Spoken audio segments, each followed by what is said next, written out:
Donc, bonjour et bienvenue pour cette sixième pastille où nous allons traiter des intégrales multiples.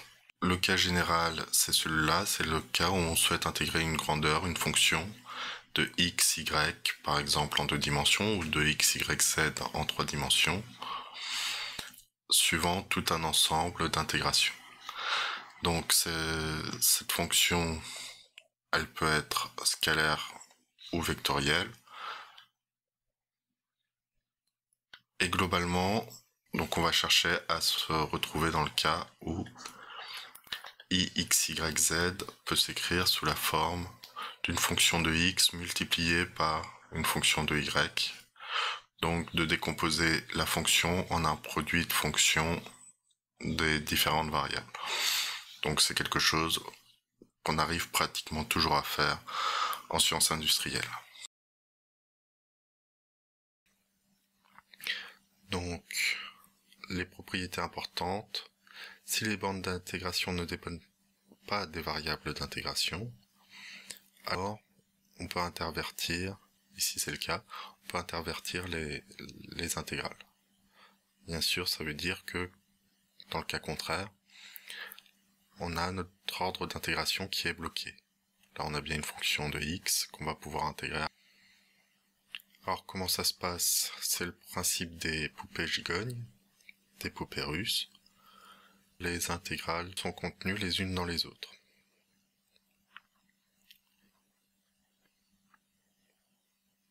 Dans notre intégrale, on peut remarquer que f de x est une constante par rapport à y. Et donc on peut sortir cette fonction de l'intégrale. Cela nous fait apparaître à la fin un produit d'intégrale, produit dont chaque élément est relativement facile à calculer. Attention, pour vous permettre de vérifier si votre calcul d'intégrale est bon, il faut à tout prix que aucune variable d'intégration, ni aucune fonction des variables d'intégration n'apparaisse, c'est-à-dire ni x, y, z, ni r, θ, z, ni r, θ, phi, et pas non plus, donc er, eθ, eφ. Donc, voyons ensemble les éléments d'intégration dans les différents systèmes de coordonnées. D'abord le cartésien.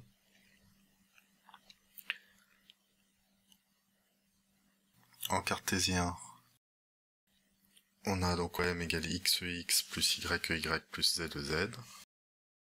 On a dessiné ici un petit volume d'intégration pour faire apparaître toutes les distances. Donc dx, dy, dz. Le volume total c'est dx, dy, dz. On peut vérifier que c'est une différentielle d'ordre 3 et que c'est bien homogène à un volume en mètres cubes. Au niveau des surfaces, ici on voit apparaître du dz, dy en rouge, du dx, dz en bleu, et enfin du dx, dy en vert. Donc je rappelle ici la formulation du volume, dv égale dx, dy, dz. On passe en cylindrique. Le fait de pouvoir approximer ce petit volume par un parallélépipède est lié au fait que les longueurs soient infiniment petites. On a du dz, dr, dθ, on voit apparaître un arc de cercle de rayon petit r et d'angle dθ. On a donc r dθ. dv, donc r dr, dθ, dz, toujours homogène, un volume d'ordre 3. OM égale RER plus ZEZ. Donc au niveau des surfaces, ici on a du dr dz en rouge, en bleu on a du r dθ dz et en vert on a du r dr dθ. On peut vérifier également l'homogénéité de ces longueurs et de ces surfaces. On passe en sphérique, donc toujours la même chose, on approxime le volume par un parallélépipède rectangle. Ici, on a un petit angle dφ, un petit angle dθ, une longueur projetée r sinus phi, et donc ce qui nous fait apparaître un arc d'angle dθ et de rayon sinus phi, et un autre côté qui est tout simplement de rayon r et d'angle dφ. Donc ça nous fait ces trois longueurs, r dr dφ pour la surface rouge, r carré sinus phi dφ dθ pour la surface bleue, et r sinus phi dr dθ pour la surface verte. Le volume est donné par le produit des trois longueurs, r carré sinus phi dr dφ dθ. C'est bien d'ordre 3 et homogène à un volume. Toutes les surfaces sont bien d'ordre 2 et homogènes à des surfaces. Et toutes les longueurs sont bien d'ordre 1 et homogènes à des longueurs. On peut maintenant passer aux exemples. Donc on commence par le parallélépipède rectangle de dimension A, B, C. On va utiliser le cartésien pour prouver le volume. On intègre suivant les trois dimensions. Le résultat se trouve assez directement et est connu, AB fois C. Pour trouver le centre de gravité, on utilise la formule qui se décompose bien suivant les différents axes. Il suffit de prouver que c'est nul suivant un axe. On a prouvé que le centre de gravité est bien au milieu. On aurait pu le prouver par des raisons de symétrie. Alors pour l'opérateur d'inertie, il a une forme particulière car on a deux plans perpendiculaires de symétrie.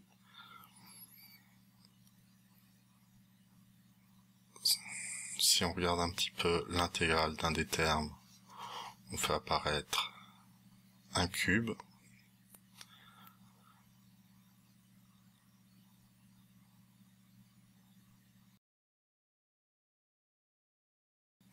Donc pour le cylindre, on va utiliser un repère cylindrique.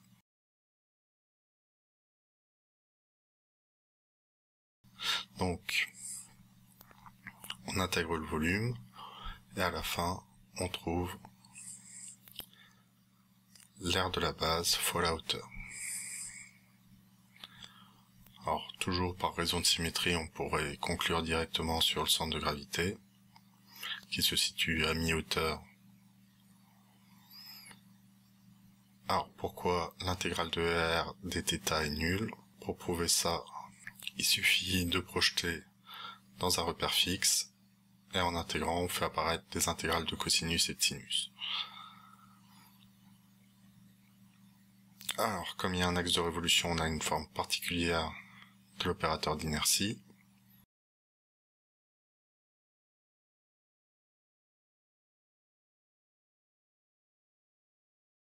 Quand on intègre, on fait apparaître donc du mr carré sur 2 pour le terme en C. Et le terme en a priori, est plus compliqué.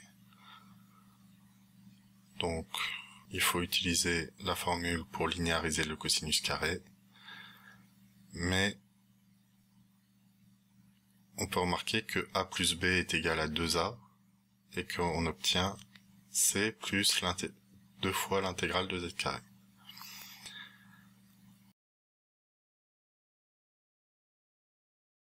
Pour une boule, on va utiliser un repère sphérique qui va parcourir toutes les dimensions. Donc on sait qu'on doit trouver 4 tiers de pi r cube, et effectivement, on y arrive. Pour le centre de gravité, pareil, par raison de symétrie, on en aurait pu conclure. Il faut toujours faire attention avec ER et Eθ, qui sont des fonctions. Méthode classique, on projette, on se rend compte qu'on va avoir des intégrales de 0 à 2π de fonctions cosinus et sinus. Le terme qui reste, c'est du sinus phi cos phi, et qu'on intègre entre 0 et π. Or, on fait apparaître du sinus de phi avec les formules de trigonométrie, et on peut conclure. On a une infinité d'axes de symétrie de révolution, donc on a une forme diagonale avec juste des A. L'astuce, là, c'est de considérer A plus B plus C. Et on fait apparaître des termes qu'on a déjà calculés. Donc 2/5 de mr carré à la fin. Or, on peut y arriver sans astuce.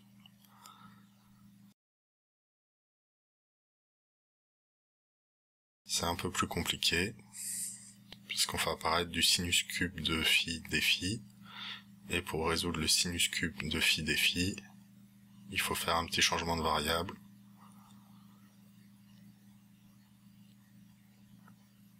U égale cos phi, ce qui permet de conclure que ce terme vaut 4/3. Pas quelque chose de très compliqué, mais un petit peu lent. Pour le cône, on va de nouveau utiliser le repère cylindrique. Mais là, on a la particularité d'avoir un rayon qui dépend de la hauteur. Donc c'était le contre-exemple dont on parlait en début de vidéo. On a des bornes dépendantes, donc ça bloque un ordre d'intégration. Pour l'élément de volume, il y a quelque chose à retenir pour tous les pyramides et tous les cônes. C'est que c'est égal à 1/3 du volume du prisme ou du cylindre correspondant. Donc base fois hauteur fois 1/3.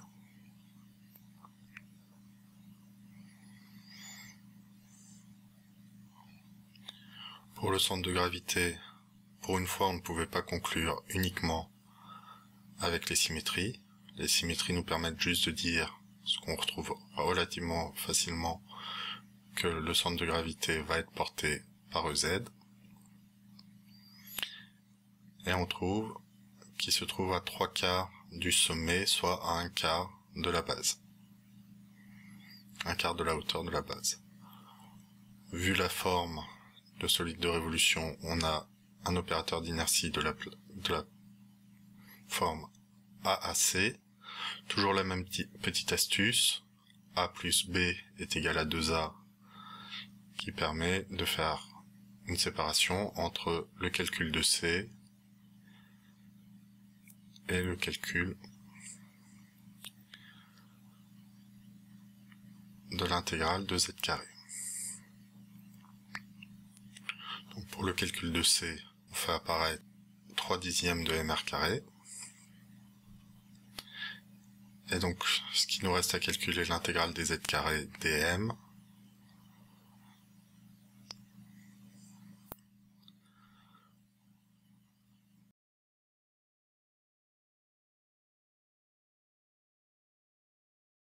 Nous fait apparaître la masse fois 3 h carré sur 5.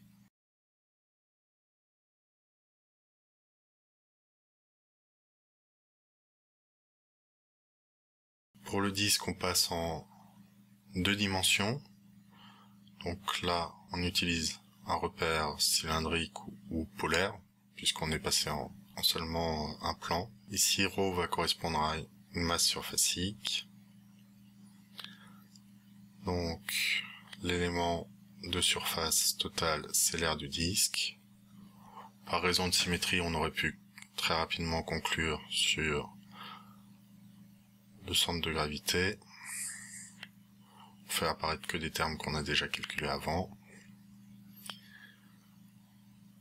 L'opérateur d'inertie, on est toujours sur un solide de révolution.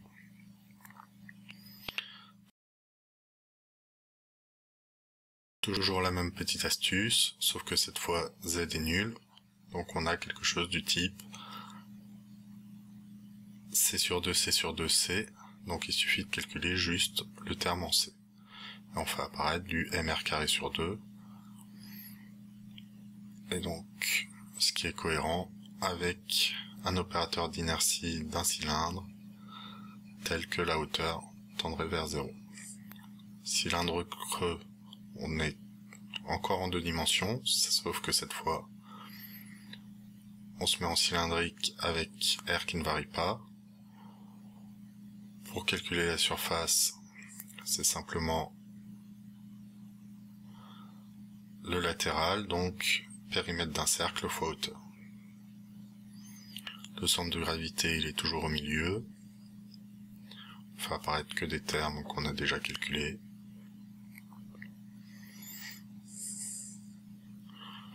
Pour l'opérateur d'inertie, on est toujours sur un solide de révolution. Toujours la même petite astuce pour calculer A en fonction de C. Ici, R est constant, et donc on fait apparaître du mr carré. Et pour le terme restant,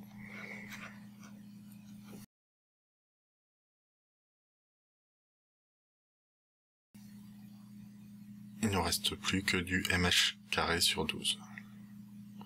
Là aussi, on aurait pu avoir quelque chose de cohérent en regardant ce qui se passe avec la soustraction d'un opérateur d'inertie correspondant au cylindre, à un cylindre extérieur, moins l'opérateur d'inertie correspondant à un cylindre intérieur. Une sphère creuse, on est toujours en 2 dimensions, donc toujours avec ρ qui représente une masse surfacique. Donc là, on utilise bien sûr un repère sphérique, un repérage sphérique.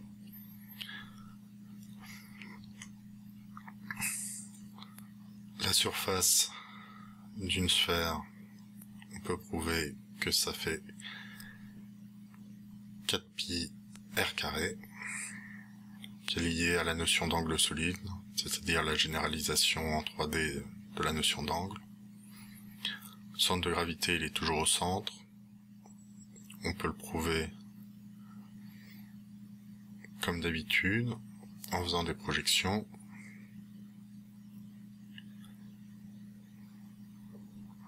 Mais on peut aussi le prouver en utilisant la différentielle d'angle.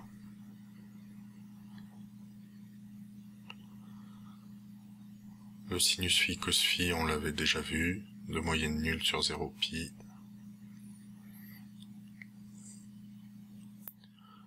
Pour l'opérateur d'inertie, on a un solide de révolution suivant n'importe quel axe, donc toujours un opérateur diagonal AAA. Toujours la même astuce, A plus B plus C, ça fait apparaître l'intégrale de x carré plus y carré plus z carré, qui est constant ici. Et donc on a juste un petit calcul d'intégrale à faire, qui nous donne du 2/3 de mr carré. Et ce serait cohérent avec la soustraction d'une sphère avec une autre sphère, plus faible. Tige, câble, on n'est plus que sur une seule dimension ici, et on est donc sur une masse linéique pour ρ. Alors bien sûr, la longueur, elle se calcule directement, le centre de gravité toujours au centre de la tige, et pour l'opérateur d'inertie, on a toujours un solide de révolution, même si là, on a x et y qui vaut 0, et donc le seul terme à calculer, c'est l'intégrale des z carré.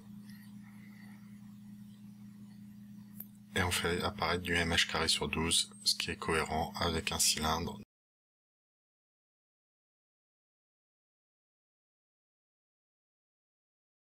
Pour un cercle,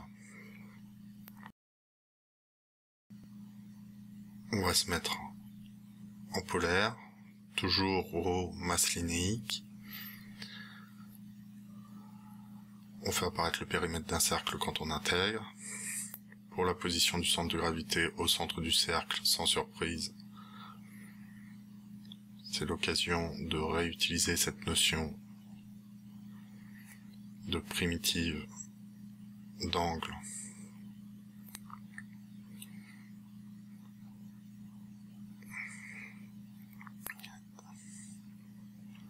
pour reprouver ça.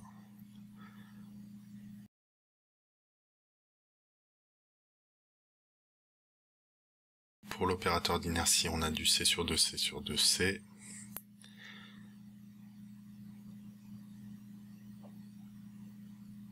Et ça va nous donner à la fin quelque chose de cohérent avec un cylindre dont un cylindre creux dont la hauteur tend vers 0. Je vous remercie d'avoir suivi cette pastille et vous donne rendez-vous pour une prochaine vidéo. Au revoir.